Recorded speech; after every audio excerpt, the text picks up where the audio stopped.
on va continuer notre exploration des completable futures.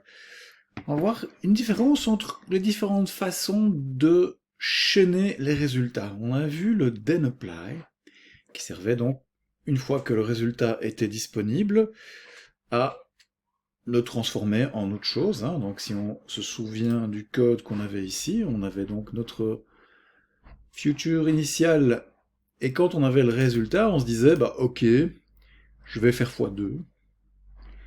Ça renvoie toujours un completable future d'entier, parce que comme ici on attend avant d'avoir le résultat, bah, il faut attendre avant de faire le deuxième traitement. Donc voilà, c'est quand même dans le futur.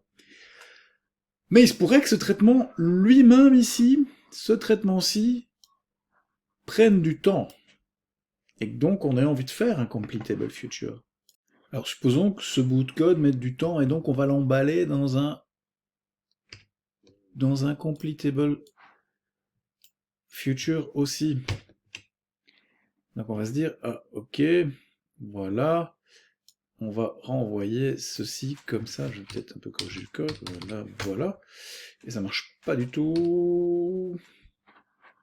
Il est pas content du tout, et on va regarder pourquoi il est pas content du tout.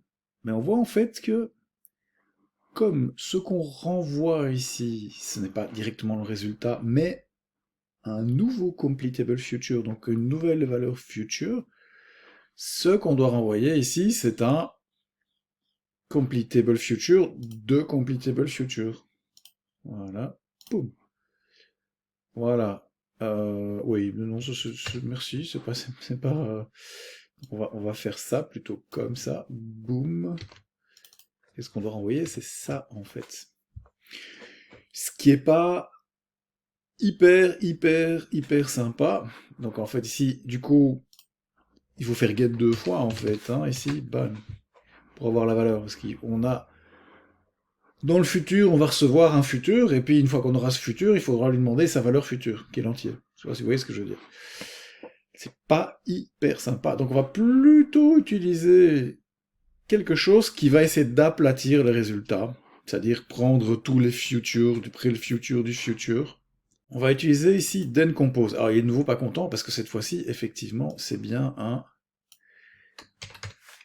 completable future d'integer dont j'ai besoin. Donc voilà, ici, en fait, ce que ça fait then compose plutôt que then apply, quand on traite avec des completable futures à l'intérieur, c'est qu'il va en fait finalement dire, bah oui ok, on sait que c'est un futur du futur du futur, j'ai un futur. Le futur du futur, c'est le futur quand même. C'est exactement ça que ça fait. Donc ça c'est then compose, qui sert quelque part à aplatir le futur. C'est de le voir comme un then apply dans lequel on refait quelque chose. Alors ici, j'ai noté ça avec, évidemment, ici, je fais comme si on faisait un return ici dedans, bien sûr. Voilà. Donc, en résumé, then apply, en fait, on peut avoir une valeur simple ou un completable future, mais si on calcule un résultat qui est dans le futur, enfin, qui utilise un completable future, on a un completable future de completable future, c'est-à-dire qu'on n'aplatit pas. Tandis que then compose, on a toujours un completable future simple. Voilà.